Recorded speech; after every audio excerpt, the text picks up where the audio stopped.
Total school থেকে কতজন শিক্ষক গেছে এবং কী কী সমস্যার সম্মুখীন হচ্ছেন? আজকে বিক্ষোভ ছিল এই বিষয়ে বলুন।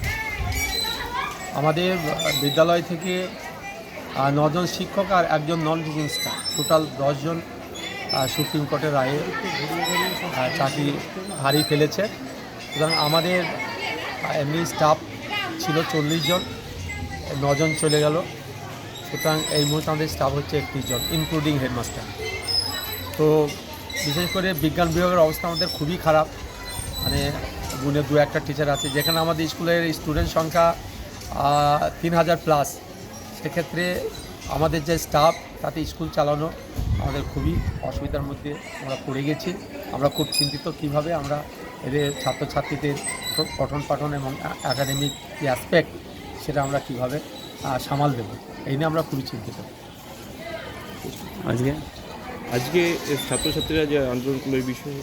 হ্যাঁ, ছাত্রছাত্রীরা গতকালই ওদের একটা পরিকল্পনা হয়েছিল। ওরা যোগ্য শিক্ষকদের চাকরি যাওয়াতে মর্মাহত, এবং তাদের বক্তব্য যে যোগ্য শিক্ষকরা তাদের চাকরি কেন হারাবে, অযোগ্য শিক্ষকদের চাকরি গেলে সেখানে কিছু বলার ছিল না।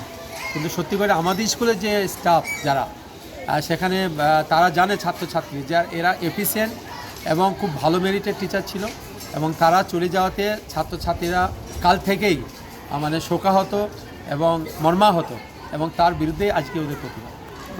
আপনার নাম? আমার নাম এমডি তুরাবুদ্দিন মোল্লা, প্রধান শিক্ষক কমার্স হাই স্কুল।